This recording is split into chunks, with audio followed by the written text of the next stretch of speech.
से अनुरोध करती हूँ कि वो यहाँ पे आए, अंग वस्त्र पहनाकर मिशन की ओर से सम्मान प्रकट करें।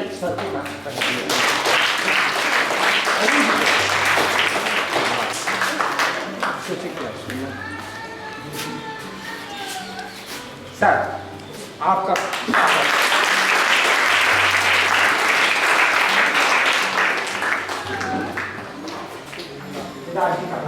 ये लीजिए सर। सर को माला पहना के संभालिए।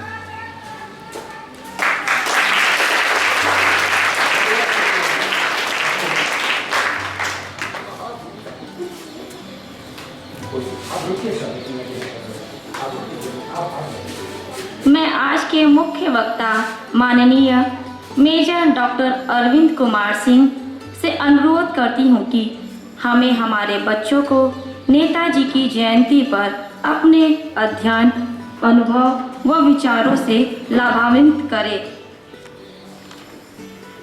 इन पंक्तियों के द्वारा मैं उन्हें आमंत्रित करती हूँ। चाह नहीं मैं सुरबाला के गहनों में गुथा जाऊं, चाह नहीं प्रेमी माला में बिंद प्यारी को ललचाऊं, चाह नहीं सम्राटों के सौ पर हे हरि डाला जाऊं, चाह नहीं देवों के सिर पर चढ़ूं, भाग्य पर इठ लाऊं। मुझे तोड़ लेना वनमाली, मुझे तोड़ लेना वनमाली, उस पथ पर देना तुम फेंक, मातृभूमि पर शीश चढ़ाने जिस पथ जावे वीर अनेक, मातृभूमि पर शीश चढ़ाने जिस पथ पर जावे वीर अनेक। अब इसके बाद मैं आमंत्रित करती हूँ कि वो यहाँ पे आए और हमें लाभान्वित करें।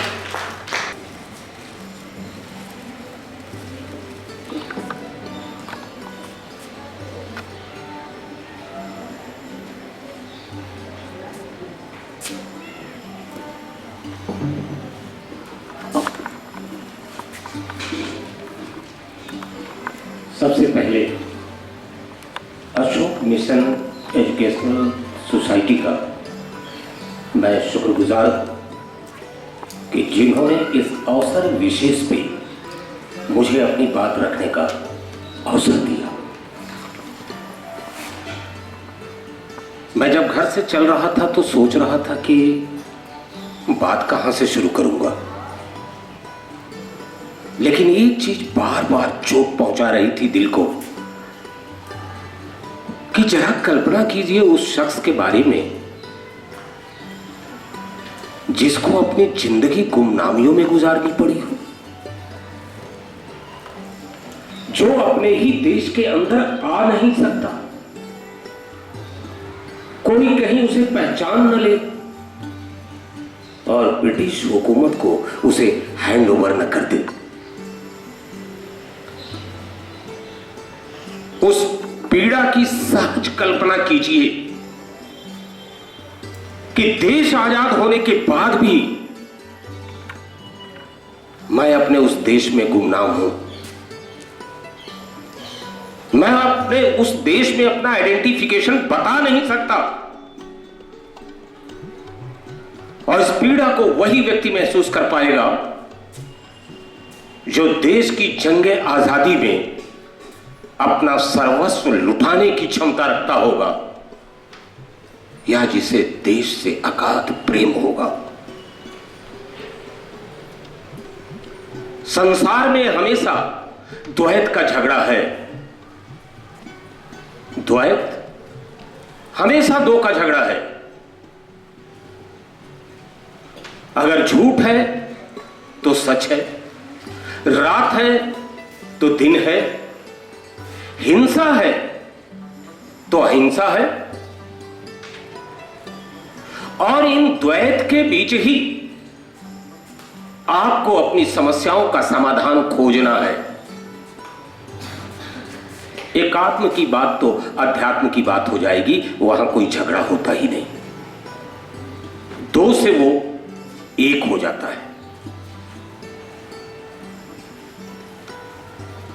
चूंकि काशी की धरती बुद्ध से भी जुड़ी हुई है, बुद्ध ने अपनी सारी जिंदगी का जो निचोड़ पाया वो सारनाथ में आके कहा, 5 शिष्यों के सामने कहा और क्या कहा था, वहीं से आज की बात मैं शुरू करूंगा। पहला उन्होंने आर्य सत्य कहा था कि यह बात जिंदगी के इस अंतिम मुकाम पे आके मुझे पता चली कि जीवन में अगर आप आ गए हैं तो दुख रहेगा। ऐसी कोई जादू की छड़ी नहीं है कि आप जीवन में सोचें कि आपके दुख नहीं होगा, नहीं होगा। और यह आर्य सत्य है, स्वीकार कीजिए। फिर बुद्ध आगे बोलते हैं कि दूसरा आर्य सत्य यह है कि अगर दुख है तो उसका कारण है, बिना कारण कोई दुख नहीं होता। फिर तीसरा आर्य सत्य, यह बुद्ध के जीवन का निचोड़ है कि अगर कारण है तो उसका निवारण है। और बुद्ध ये कहीं नहीं कह रहे हैं कि जीवन है तो उसमें दुख नहीं रहेगा, वो कह रहे हैं वो सिर्फ मिनिमाइज होगा, 100% तो प्रकृति के दायरे में नहीं है। और फिर उन्होंने कहा कि उसका निराकरण 8 अष्टांगिक मार्ग हैं, अगर उनके ऊपर आप चलेंगे तो आपके दुख की डिग्री मिनिमाइज होगी, कम होगी, बढ़ा। और यहीं से आपको हम लेके चलते हैं उस जंगे आजादी की तरफ जो दुनिया का यूनिकतम जंगे आजादी की लड़ाई है। कुछ कारणों से ऐसा मैं कह रहा हूं। श्री जानकीनाथ बोस और प्रभावती देवी के 14 पुत्र थे और उस 14 पुत्रों में नेताजी सुभाष चंद्र बोस का स्थान 9वां था।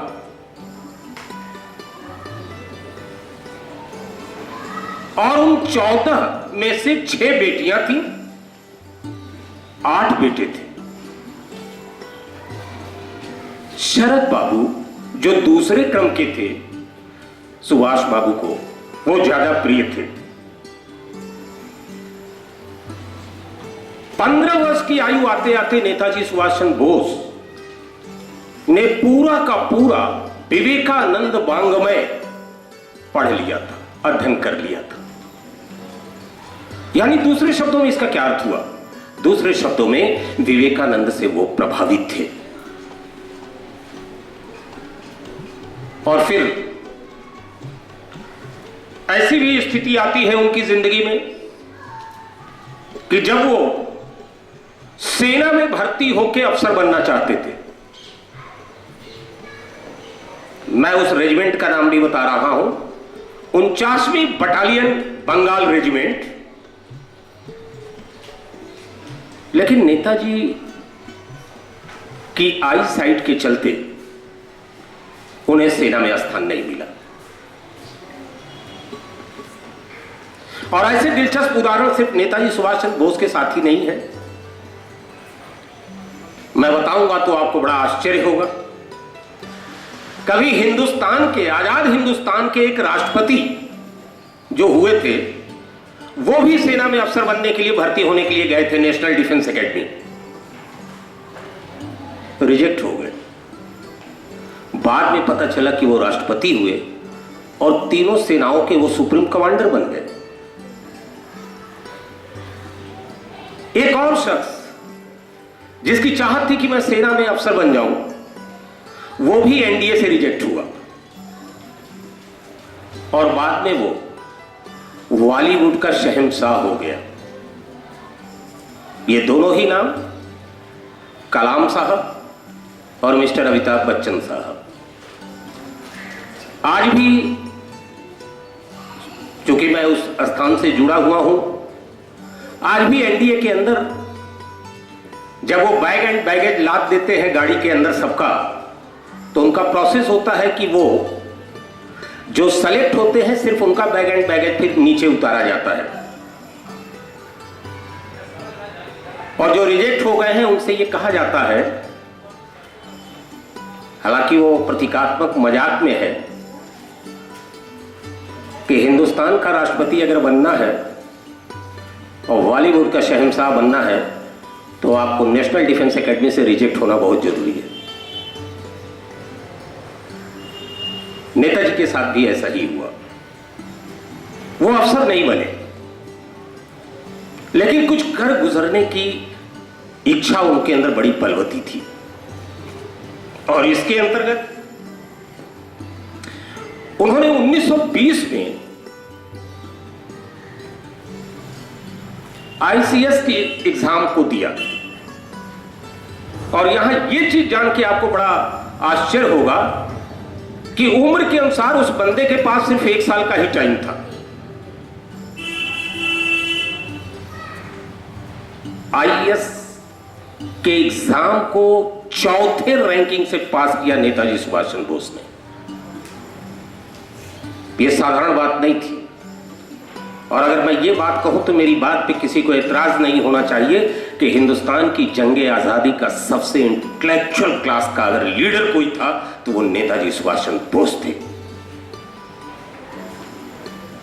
और फिर उस नौकरी को भी छोड़ दिया नेताजी ने।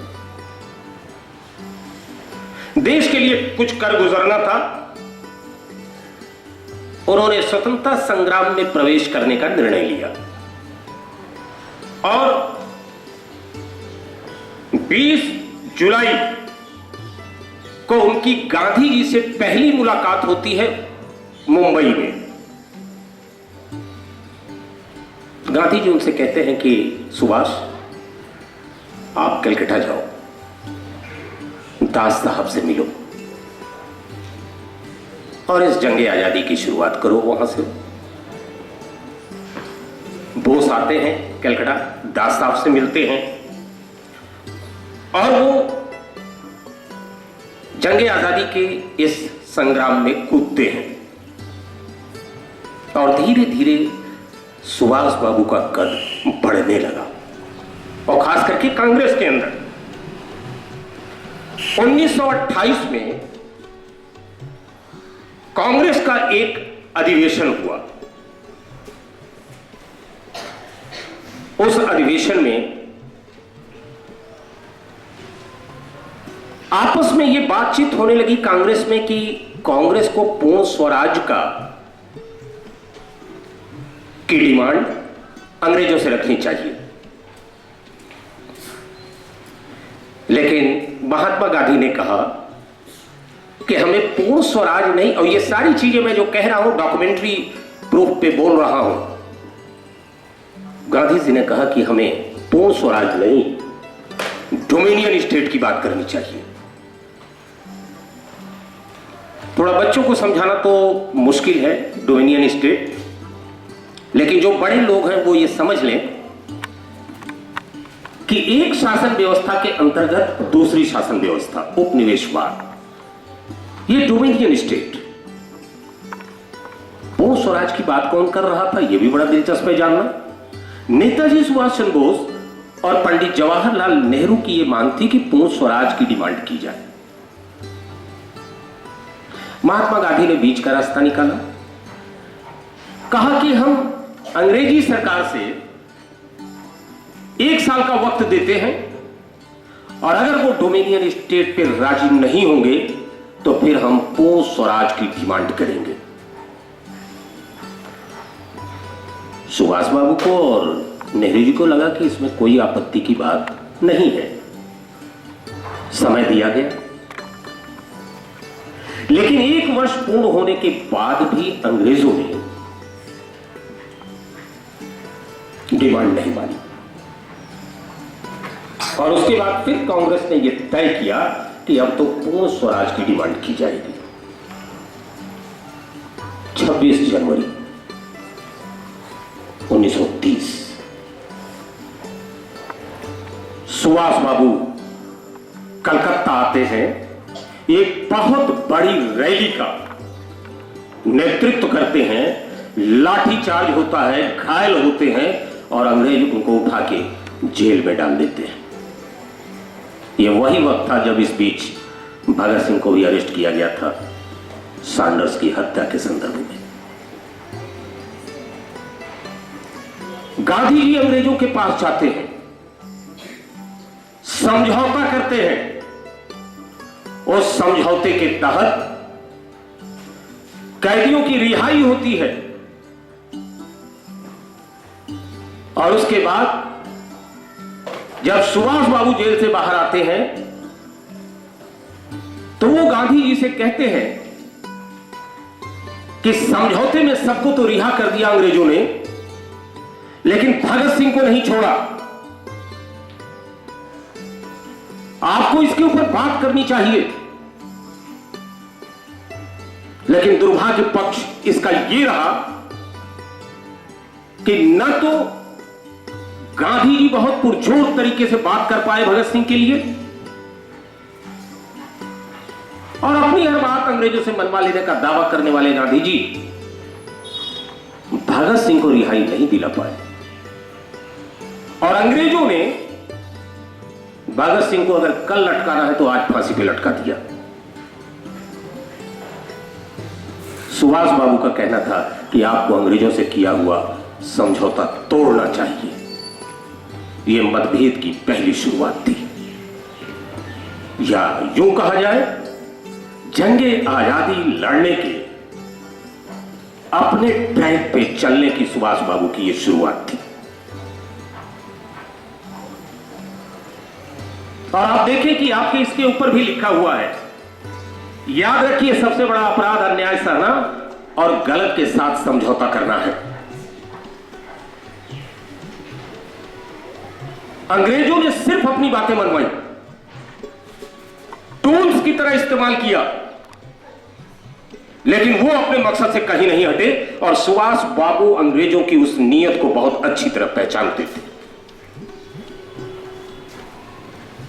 गांधी और सुभाष के बीच ये मतभेद और प्रखर होता चला गया। कहते हैं कि कुल पूरी जिंदगी में 11 बार सुभाष बाबू जेल गए थे। गांधी और सुभाष जी के बीच ये विरोध इतना मुखर हुआ कि जिस महात्मा गांधी ने कभी सुभाष चंद्र बोस को अध्यक्ष बनाया था कांग्रेस का, 1939 जाते जाते महात्मा गांधी ने स्पष्ट रूप से बोलना शुरू कर दिया कि मैं सुभाष बाबू के विचार से इत्तेफाक नहीं रखता। और कांग्रेस महाअधिवेशन में यहां तक 1939 में कहा महात्मा गांधी ने कि सीता पट्टा रमैया को मैं खड़ा कर रहा हूं अध्यक्ष पद के लिए, और सीता पट्टा रमैया की हार मेरी अपनी खुद की हार होगी। यह बड़ी विषम स्थिति थी सुभाष बाबू के सामने। एक तरीका तो यह था कि वो अपने को हटा लेते, और दूसरा तरीका था कि वो फाइट करते, और फाइट करते तो फिर कहीं ना कहीं मान सम्मान पे ठेस लगती महात्मा गांधी के। और वही हुआ। सीता पट्टा रमैया सुभाष बाबू के कंपैरिजन में कांग्रेस महाअधिवेशन के अध्यक्ष पद को हार गए। और बड़ा दिलचस्प डाटा है, वो डाटा भी आपको मैं बताना चाहूंगा कि क्या स्थिति थी। सुभाष बाबू को 1580 वोट मिले थे, सीता पट्टा रमैया को 1377 वोट मिले थे, और जीत जो सुभाष बाबू की हुई थी वो 203 मतों से हुई थी। लेकिन अभी दिलचस्प पहलू तो आगे है। गांधी इस हार को बर्दाश्त नहीं कर पाए और उन्होंने स्पष्ट ऐलान किया, मेरी मजबूरी है कि मैं जो सच है उसे बताना पड़ेगा मुझे, मैं उसे कट करके सुभाष बाबू के बारे में यहां बात नहीं कर सकता। यह बहुत बड़ी नाइंसाफी हो जाएगी इस फ्रीडम फाइटर के साथ। गांधी ने फिर यहां तक कह दिया कि जो मुझसे सहमत है वो मेरी तरफ हो जाए, और जो सुभाष बाबू के साथ है वो सुभाष बाबू के साथ हो जाए। थोड़ा सा जिद्दी थे गांधी, हर अपनी बात मनवाने की उनकी जिद होती थी। ऐसे 20 उदाहरण मिलेंगे। और क्या स्थिति हुई वो भी बताना चाहूंगा। 14 मेंबरान थे जिनमें से 12 ने इस्तीफा दे दिया गांधी के पक्ष में। एक बंदा उसमें तटस्थ रहा, नाम लेने से अच्छा है कि मैं इतना बता दूं कि वो हमारे देश का पहला प्रधानमंत्री बना। और दूसरा, शरद बाबू थे सुभाष बाबू के बड़े भाई। और यहां से सुभाष बाबू को यह लग गया कि कांग्रेस में रहते हुए अब मैं अपनी लड़ाई स्वतंत्रता की नहीं लड़ सकता। उसके बाद कांग्रेस के अंदर से गांधी ये दबाव बनाने लगे कि सुभाष बाबू कांग्रेस छोड़ दें, और जिसकी परिणति यह हुई कि सुभाष बाबू ने 3 मई 1939 को फॉरवर्ड ब्लॉक की स्थापना कर दी। एक अलग अपना उन्होंने बना दिया, और इधर सुभाष बाबू को कांग्रेस से निकाल दिया गया। अब राहें बिल्कुल अलग थी। सुभाष बाबू का मानना यह था कि आजादी दी नहीं जाती, आजादी ली जाती है। और एक दूसरा तबका था जो यह कह रहा था कि हमसे दया द्रवित होके वो हमें हमारी आजादी दे देंगे, क्योंकि हम जिंदगी के अंतिम क्षण तक हिंसा का साथ नहीं देंगे। और जब जब ये बातें मेरे जहन में आती हैं तो कुछ सवाल बहुत तेजी से मेरे जहन में गूंजता है जो आपसे शेयर करना चाहूंगा। हम जिसे अपने हिंदुस्तान के अंदर भगवान की श्रेणी में रखते हैं, वो भगवान श्री कृष्ण भी 5 गांव पांडवों को नहीं दिला पाए थे। 5 गांव। और बुनियाद क्या थी? समझौते की ही थी ना। दुर्योधन तो उन्हें बांधने पर उतारू हो गया था। हम जिसको अपना आराध्य मानते हैं वो मर्यादा पुरुषोत्तम श्री राम, सारी मध्यस्थता के बाद भी रावण से अपनी पत्नी वापस नहीं ले पाए थे। मर्यादा पुरुषोत्तम राम सर्वशक्तिमान होने के बावजूद 3 दिनों तक समुद्र के किनारे खड़े होकर उससे रास्ते के लिए अन्न विनय कर रहे थे। विनय न मानत जल्द जड़, गया हूं 3 दिन बीत, बोले राम सकोप तब भय बिन होत न प्रीत। कहा, हे समुद्र, अपनी तू जिस विशालता के ऊपर इतना इतरा रहा है, मैं अपने तरकस के एक बाण से तेरा सारा पानी सुखा देने की क्षमता ही नहीं रखता हूं, वरन रास्ता नहीं दिया तो अब ये करके भी दिखा दूंगा। हम कहां अन्न विनय से चले थे? कहीं कोई दृष्टांत नहीं मिलता। बड़ी बारीकी से इसे समझना पड़ेगा। एक कंपनी जो आती है हिंदुस्तान के अंदर और व्यापार करते करते शासन करने लगती है, और वो शासन हैंडओवर होता है ब्रितानी हुकूमत को, और पूरा हिंदुस्तान अंग्रेजों का गुलाम हो जाता है। गिव एंड टेक के ऊपर दुनिया चला करती है। कोई सिर्फ फ्री में आपको कोई चीज क्यों दे देगा? पैदा होने वाले किसी बच्चे को मां भी दूध नहीं पिलाती जब तक वो चिल्लाता नहीं है।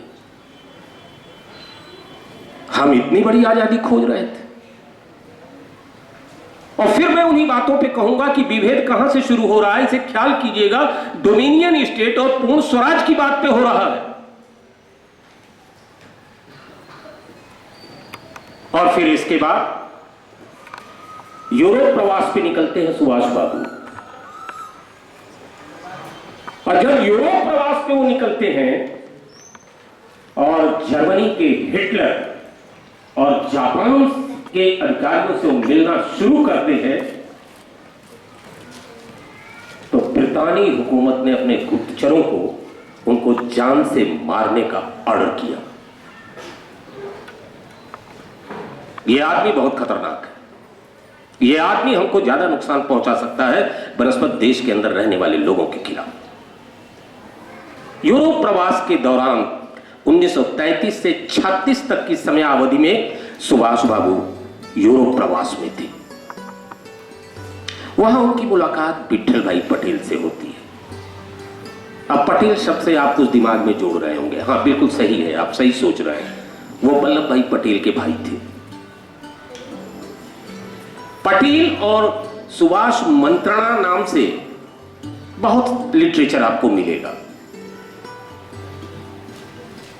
और इतनी सेवा की विट्ठल भाई की कि विट्ठल भाई ने अपनी पूरी संपत्ति का वसीयत ही लिख दिया सुभाष बाबू के नाम। अब ये तो बड़ा तकलीफ दे था सरदार वल्लभ भाई पटेल के लिए। कांग्रेस की स्थिति क्या हो रही थी मेरे को नहीं पता, लेकिन छटपटाहट तो थी कि ये जो सरगर्मियां हो रही हैं तो सुभाष बाबू की लकीर बहुत बड़ी हो रही है धीरे धीरे। बाद में सरदार वल्लभ भाई पटेल ने मुकदमा किया इस वसीयत के खिलाफ। मुकदमा जीते जितना भी था, और उन्होंने सारी की सारी संपत्ति गांधी जी के हरिजन ट्रस्ट को दे दिया। अब इधर सुभाष बाबू बहुत बेचैनी के साथ ये सोच रहे थे कि कैसे इस ब्रितानी हुकूमत से मैं फाइट करूं। एक कार्ययोजना उनके दिमाग में चल रही थी कि अगर बाहर से सेना अटैक करे और अंदर से देशवासी उसका सपोर्ट करें तो इन अंग्रेजों को भागने की गुंजाइश नहीं बनेगी कहीं। और इसके लिए उन्होंने एक नारा दिया कि तुम मुझे खून दो, मैं तुम्हें आजादी दूंगा। और यहां से वो डायनेमिक एक्शन शुरू होता है जिसने पूरी दुनिया की चूल हिला दी। ये बंदा देश की सीमाओं से बाहर निकलता है, 11 राष्ट्रों का समर्थन लेता है, आजाद हिंद फौज नाम की सेना खड़ा करता है। और इससे भी ज्यादा आपको जान के सुखद आश्चर्य होगा कि ये आजाद हिंद फौज के सैनिक थे कौन। सेकेंड वर्ल्ड वार के अंदर अंग्रेजों की तरफ से जो भारतीय लड़ रहे थे उनको जापानियों ने कैद किया था। कहने को तो वो अंग्रेजी सेना के सैनिक थे, लेकिन वो भारतीय मूल के सैनिक थे। नेताजी सुभाष चंद्र बोस ने उन 70,000 कैदियों को जापान से लिया। और कल्पना कीजिए कि उस आदमी का पूरा औरा क्या रहा होगा कि मोटिवेशनल के उस लेवल पे ले जाके खड़ा कर दिया सारे सैनिकों को कि वो अपने देश के लिए डू और डाई की स्थिति में जाके खड़े हो गए।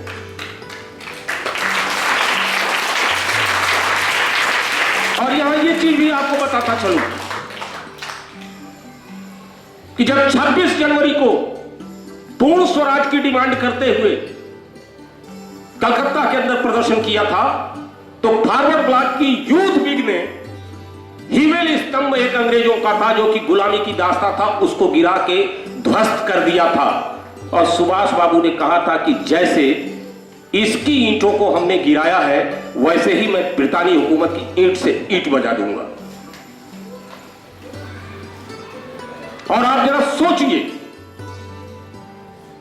कि हम देश के अंदर सिर्फ डिमांड कर रहे थे कि तुम हमें आजादी दे दो, और नेताजी सुभाष चंद्र बोस ने 21 अक्टूबर 1943 को स्वतंत्र हिंदुस्तान की घोषणा कर दी।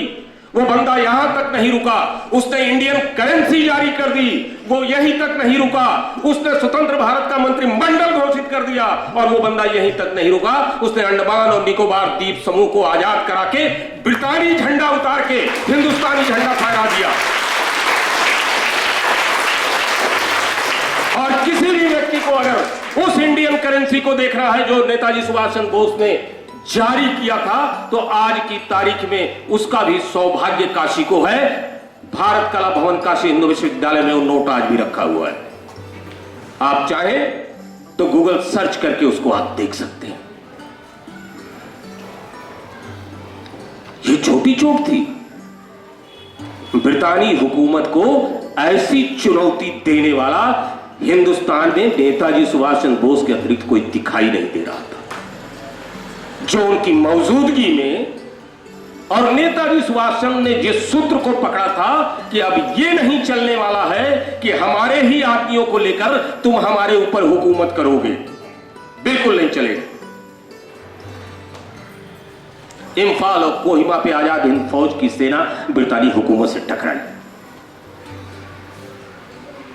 यहां बीच में एक और चीज बताता चलूं क्योंकि वो समीचीन है।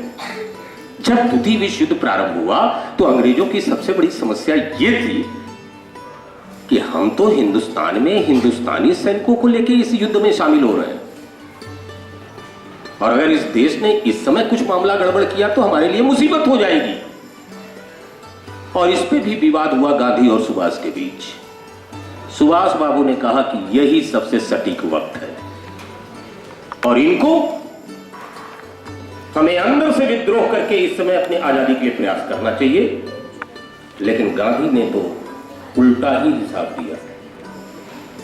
गांधी ने आह्वान किया कि हमें इस द्वितीय विश्व युद्ध के समय में अंग्रेजों का साथ देना चाहिए, और अंग्रेजों ने उससे कहा है कि इस द्वितीय विश्व युद्ध की समाप्ति के बाद हम आपको आपकी आजादी दे देंगे।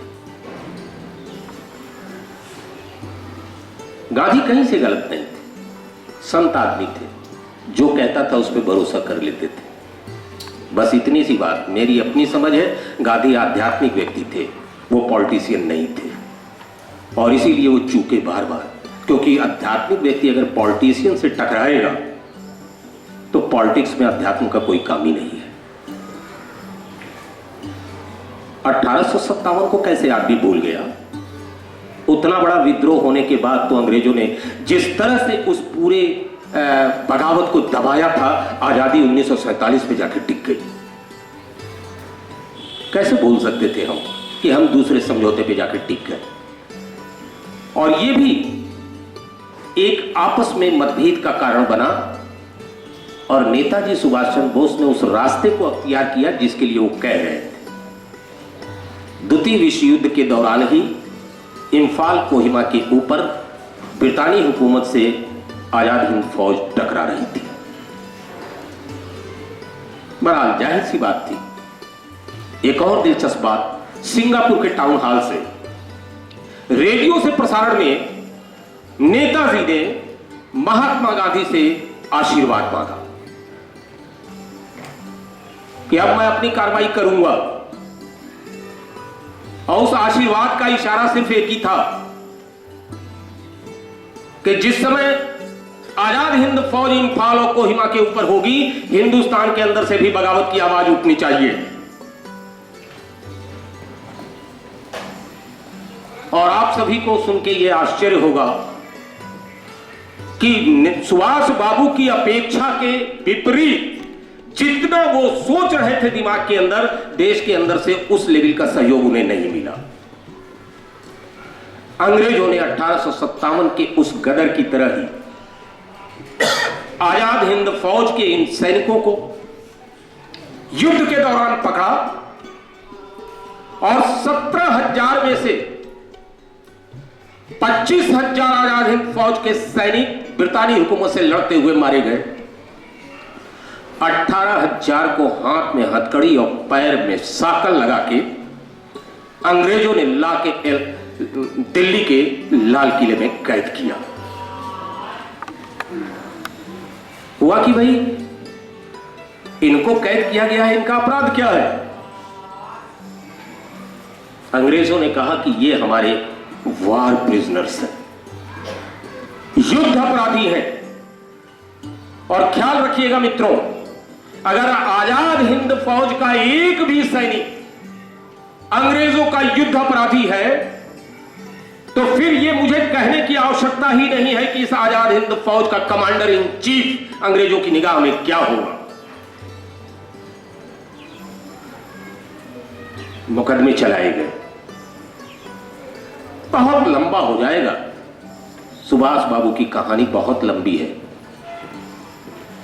समापन की दिशा में लेके चलूं। और पता चला कि जब देश के आजादी की बात को क्लियर करने की बात आई तो लॉर्ड माउंटबेटन को चर्चिल ने बुलवाया। लॉर्ड माउंटबेटन रिश्ते में भी आता था, और लॉर्ड माउंटबेटन के बारे में बच्चों आपको सिर्फ इतना पता है कि वो गवर्नर जनरल था, लेकिन वो नेवी का कमांडर था। लॉर्ड माउंटबेटन हिंदुस्तान आना भी नहीं चाहता था। उसने चर्चिल के सामने ये सोच के वो बैठा कि कुछ ऐसी शर्तें रखूंगा कि हमको ये इंडिया नहीं भेजेगा। तो उसने कहा कि हिंदुस्तान के अंदर मैं जा तो रहा हूं, लेकिन मैं जो कुछ भी निर्णय लूंगा उसमें ब्रितानी हुकूमत दखल नहीं देगी। अब ये तो बड़ा विचित्र डिमांड थी उसकी। कहा मुझे एक हेलीकॉप्टर चाहिए। चर्चिल ने कहा कि तुम्हें ऐसा नहीं लगता कि तुम ब्रितानी हुकूमत के सारे अधिकार मांग रहे हो? लॉर्ड माउंटबेटन ने कहा कि आपको इसे समझने में इतना वक्त नहीं लगना चाहिए। लेकिन वो तो प्री प्लान्ड हिसाब था। लॉर्ड माउंटबेटन हिंदुस्तान में आता है। उसने अपने 4-5 महीने सिर्फ यहां के नेताओं को समझने में लगाए। अपने सेक्रेटरी से बोला कि एक एक नेता का अपॉइंटमेंट करो मेरे साथ, और उसके बाद उनकी सारी बातचीत को नोट कराता था। कुछ समय के बाद लॉर्ड माउंटबेटन को सब नेताओं के बारे में पता था, लेकिन इन सब नेताओं को एक दूसरे के बारे में नहीं पता था। और अब जब जिन्ना आता था बात करने के लिए, तो वो नेहरू की खिलाफत में बात करता था, क्योंकि वो जानता था कि जिन्ना नेहरू का विरोधी है। गांधी आते थे तो उनसे वो राष्ट्रभक्ति और बाकी की बातें करता था कि गांधी इससे कम पे बात नहीं करेंगे। और आखिरकार उस बिंदु पे ले जाके हिंदुस्तान के नेताओं को उसने खड़ा कर दिया, जहां इनके दिमाग में यह बात घूमने लगी कि देश के बंटवारे के अतिरिक्त और कोई विकल्प है ही नहीं।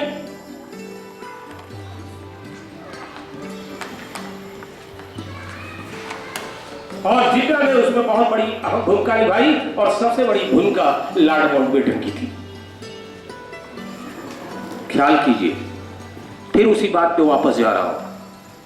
पूर्ण स्वराज की लड़ाई तो सिर्फ एक ही बंदा लड़ रहा था, और उसने वेट भी नहीं किया। ताबड़तोड़ कार्रवाइयां करके ब्रितानी हुकूमत को चुनौती दी, चाहे इंडियन करेंसी जारी करने की बात रही हो, आजाद हिंद फौज सेना बनानी हो, ब्रितानी हुकूमत से टकराना हो। एक के ऊपर एक वो कार्रवाई करता चला जा रहा, यहां सिर्फ डिमांड हो रही थी।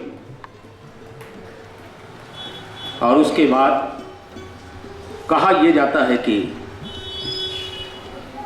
लॉर्ड माउंटबेटन ने डिक्लेयर किया कि हम 15 अगस्त को इस देश को स्वतंत्र कर देंगे।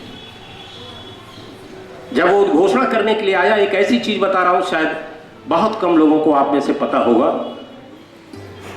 तो पत्रकार जो ही 15 अगस्त की तारीख डिक्लेयर हुई देश के अंदर, तो जाहिर सी बात है तमाम पंडितों ने अपना पोथी पत्रा खोल दिया, और पत्रकार वार्ता में लॉर्ड माउंटबेटन से पूछा जाने लगा कि लॉर्ड माउंटबेटन साहब, ये 15 तारीख तो हिंदुस्तान के लिए बड़ी अशुभ है ज्योतिषी गणना के अनुसार। अगर स्वतंत्र हुआ तो ये हमेशा ही लड़ता भिड़ता रहेगा, कोई दूसरी तारीख क्यों नहीं? 15 अगस्त ही क्यों, कोई और दूसरी तारीख? लेकिन लॉर्ड माउंटबेटन टस से मस नहीं हुआ, उसने जवाब तक नहीं दिया। लेकिन जब बहुत जोर दिया गया, तब लॉर्ड माउंटबेटन ने कहा कि मैं अपनी जिंदगी में अपनी तमाम कार्य सफलता के लिए 2 तारीखें याद करने में यकीन नहीं रखता। 15 अगस्त को ही द्वितीय विश्व युद्ध के अंदर अंग्रेजों ने वर्मा पे विक्ट्री पाई थी, और उसका कमांडर इन चीफ मैं खुद था। और आज हिंदुस्तान 15 अगस्त को स्वतंत्र हो रहा है, और यह भी मेरे द्वारा ही हो रहा है। बस मेरी सोच इतना ही है। आप ज्योतिषी गणना क्या करते हो उससे हमें कुछ लेना देना नहीं। लेकिन अब इसके बाद की कुछ बातें तकलीफ पहुंचाने वाली है। आखिर क्या बातचीत हुई? क्या वाकई ये सच है कि एकाएक अंग्रेज तैयार हो गए हमें आजादी देने के लिए? चलिए फ्लैशबैक में लेके चलता हूं। 1857 के गदर को ब्रूटली दबा दिया, जलियांवाला बाग को लाशों से पाट दिया, जिसने आंख उठाई ब्रितानी हुकूमत के खिलाफ उसको फांसी पे कल चढ़ाना है तो आज चढ़ा दिया। 14 वर्ष के लड़के को फांसी पे चढ़ाने में न उनकी आत्मा कांपी न उनके हाथ कांपे। खुदीराम बोस को फांसी पे लटका दिया। इतनी क्रूरता करने वाले अंग्रेज आखिर ऐसा क्या हो गया 1947 में कि देश छोड़ के चल दिए? तो इसका जवाब केसी मजूमदार इतिहासकार हैं, उनकी एक पुस्तक है हिस्ट्री ऑफ बंगाल, उसमें जाके मिलता है, जिसमें हिंदुस्तान आजाद हुआ। एटली ब्रिटेन का प्राइम मिनिस्टर था, वो किसी कार्य के संदर्भ में बंगाल आया और वहां पीवी चक्रवर्ती जो वहां के राज्यपाल थे उसमें उससे टकराते हैं। चाय पीते हुए बड़ी दिलचस्प बातचीत हुई है। एटली से पीवी चक्रवर्ती ने पूछा कि मिस्टर प्राइम मिनिस्टर, सारा उदाहरण देके पूछा कि आखिर 1947 में ऐसा क्या हो गया कि आपने इस देश को छोड़ने का फैसला किया। वो जवाब सुनना चाहिए और जो लोग इतिहास को तोड़ मरोड़ के पेश करते हैं उनको पढ़ना चाहिए। वो एटली का वक्तव्य है जो ब्रिटेन का प्राइम मिनिस्टर था और जिसने अपने ब्रिटिश पार्लियामेंट में पास किया था देश की स्वतंत्रता का ये। वो एटली कहता है कि इस देश को आजाद करने के पीछे जो सबसे बड़ा कारण है वो 1946 में नौसेना का विद्रोह है। बहुत से लोगों को शॉक लगेगा, उनको तो यह जानकारी भी नहीं है कि 1946 में कुछ हुआ था। 82 सबमरीन के ऊपर नौसेना के जहाजों पे नौसैनिकों ने विद्रोह किया, ब्रितानी हुकूमत के झंडे उतार के नेशनल फ्लैग लगा दिया उन्होंने, और ये बगावत अंग्रेजों के लिए बहुत भारी थी। क्या बात। और ये नेताजी सुभाष चंद्र बोस के उस प्लानिंग का हिस्सा था कि हम इंफाल और कोहिमा पे आजाद हिंद फौज के रूप में लेके टकराएंगे ब्रितानी हुकूमत से, और देश के अंदर से भी बगावत होनी चाहिए। जनता की तरफ से उतना विद्रोह तो नहीं हुआ, लेकिन सेना को यह समझ में आने लगा कि हम कितने दिन तक अंग्रेजों के गुलाम बनके अपने ही भाइयों के ऊपर हम गोली चलाते रहेंगे। और तब अंग्रेजों को यह लगा कि हम हिंदुस्तान के ऊपर ब्रिटेन से सेना लाके हुकूमत नहीं कर सकते। जनता की बगावत जहां तक थी उसे तो हैंडल करना आसान है, लेकिन अगर सेना विद्रोह के बारूद पे जाके बैठ गई है तो यह हैंडल नहीं हो सकता। हम उसको हैंडल करेंगे किससे? और तब अंग्रेजों को लगा कि अगर हमने देश को आजादी नहीं दी तो अब यहां हिंदुस्तान के अंदर हमारे लिए बहुत खतरे की स्थिति पैदा हो गई है।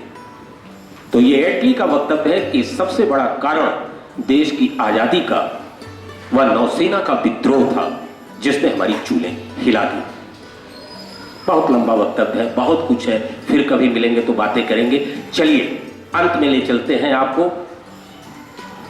तो फिर एक बड़ा दिलचस्प देश आजाद होने के बाद स्थिति देखी गई कि जो आजाद हिंद फौज के सैनिक थे उन्हें तो भारतीय सेना तक में जगह नहीं दी गई। कौन ऐसा देश होता है जो अपने फ्रीडम फाइटर का सम्मान भी न करे? दरअसल उसके पीछे एक समझौता था अंग्रेजों का। अपने जहन में रख के सोचिए, मेरे सवालों का उत्तर खोजिए। अंग्रेजों का सबसे बड़ा दुश्मन कौन? महात्मा गांधी? क्षमा कीजिएगा, पूरी विनम्रता के साथ कह रहे हैं, देश को एकजुट करने में महात्मा गांधी का बहुत बड़ा रोल है, लेकिन क्षमा कीजिएगा उनका जो ट्रैक था उस ट्रैक से अंग्रेज सारी जिंदगी यहां बैठे रहते आजादी न मिलती। और उनके अगर सबसे बड़े दुश्मन होते महात्मा गांधी तो अंग्रेज उन्हें या तो आजीवन कारावास देते या फांसी पे लटका देते। डिक्लेयर है कि अंग्रेजों के लिए वो सबसे बड़े दुश्मन नहीं थे। वल्लभ भाई पटेल जी नहीं, वो भी नहीं, जितनों का नाम ले लीजिए, कोई अंग्रेजों का सबसे बड़ा दुश्मन नहीं था। अंग्रेजों का अगर सबसे बड़ा कोई दुश्मन था तो एकमात्र हिंदुस्तान का फ्रीडम फाइटर वो नेताजी सुभाष चंद्र बोस थे, जिनको अंग्रेज जिंदा या मुर्दा चाहते थे। और ये एग्रीमेंट किया उन्होंने भारत सरकार से कि देश की आजादी तो आपको हम दे रहे हैं, लेकिन ये बंदा जब भी मिलेगा आपको, उसे आपको मुझे सौंपना पड़ेगा। आप सोचिए कितनी अदावत थी नेताजी सुभाष चंद्र बोस के खिलाफ। और बाहर ये फ्रीडम फाइटर अंग्रेजों के हाथ में सारी जिंदगी नहीं आया, और खोजने वाले तो हिंदुस्तान में खोजते रह गए, ये हिंदुस्तान को भी नजर नहीं आया। ये उसकी काबिलियत का सबसे बड़ा प्रमाण है जंग आजादी के अंदर। और यही उसका सबसे बड़ा दुख है कि देश के आजाद होने के बाद भी ये फ्रीडम फाइटर अपने देश के अंदर आके आजादी के साथ घूम नहीं सकता था, क्योंकि डर था कि जिस देश को, जिसके लिए हमने आजाद किया है, वही लोग हमें उठा के अंग्रेजों के हवाले कर देंगे। और ये गलतफहमी तो वो कदापि नहीं पाला था अपने दिमाग के अंदर कि अंग्रेज अगर हमें पाएंगे तो हमारी आरती उतारेंगे। जब 18-18 साल के लड़कों को फांसी पे लटका रहे हैं तो मैंने तो बहुत कुछ किया है इनके खिलाफ। और स्थिति क्या बनी साहब? अब ये अंतिम बात कह के मैं समाप्त करूंगा। आप कहेंगे कि सर ऐसा कहां कोई प्रमाण है कि नेताजी सुभाष चंद्र बोस के खिलाफ इस तरह का कोई एग्रीमेंट है, वो बाकी है। अभी हाल में कुछ गोपनीय फाइलें डीक्लासिफाइड हुई हैं, और बाकायदा नाम लेके मैं बोल रहा हूं, क्योंकि जो सच है वो उसी रूप में बोला जाना चाहिए, छिपाना नहीं चाहिए। श्रीमती इंदिरा गांधी जी के रिजिम तक नेताजी सुभाष चंद्र बोस के परिवार की जासूसी होती रही है।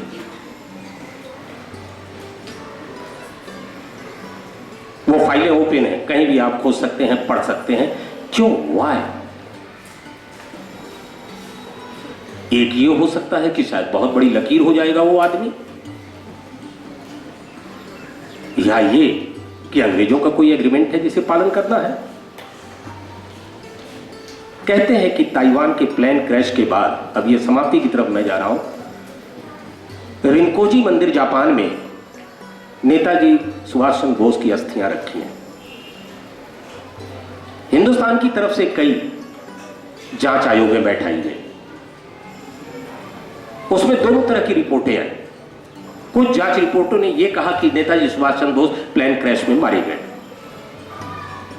और कुछ जांच रिपोर्टों ने कहा कि इसकी पुष्टि नहीं होती। लेकिन भारत सरकार यह मानने पे तुली हुई थी कि उनकी डेथ हो गई, लेकिन सर्कमस्टांसेस ये कह रहे थे कि उनकी डेथ नहीं हुई है।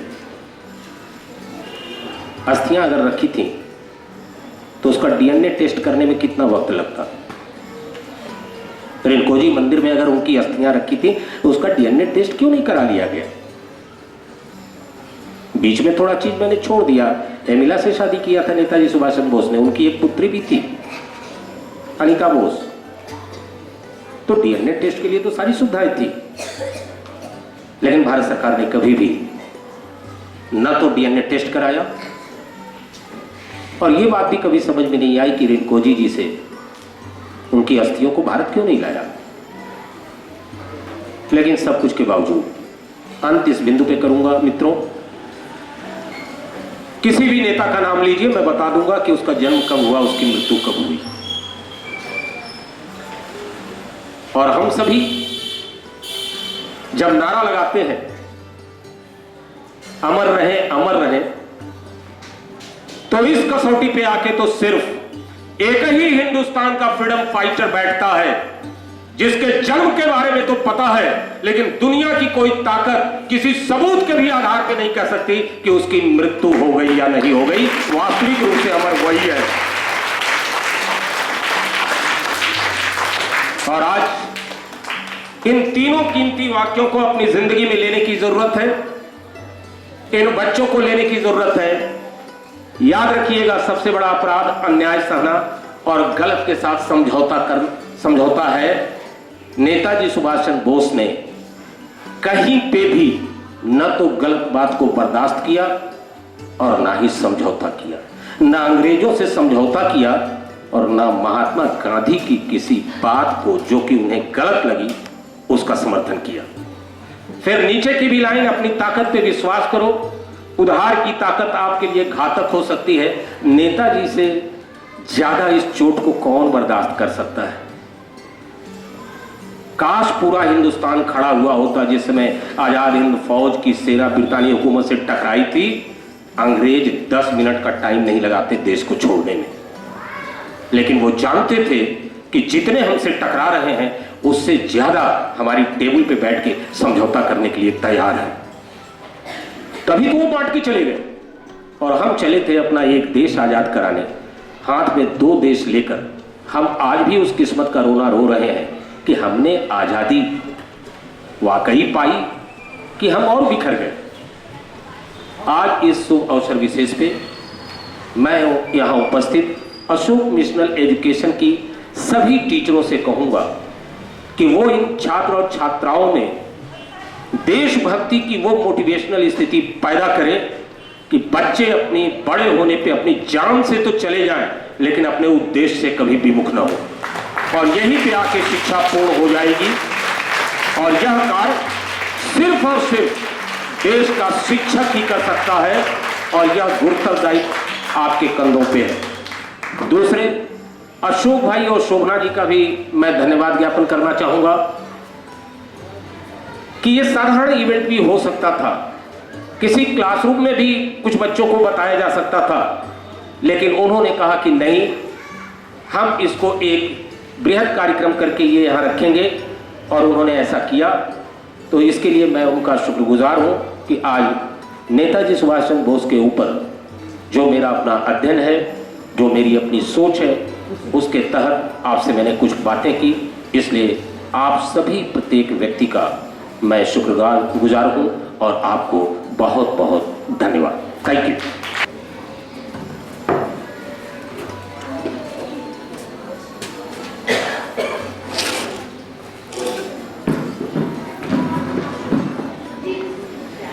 हम आभारी हैं आपके उद्बोधन के लिए।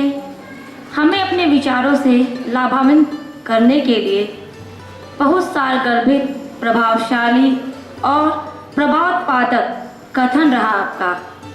अब मैं धन्यवाद प्रकाश के लिए बुलाना चाहूँगी आदरणीय श्रीयुत शिवाजी को।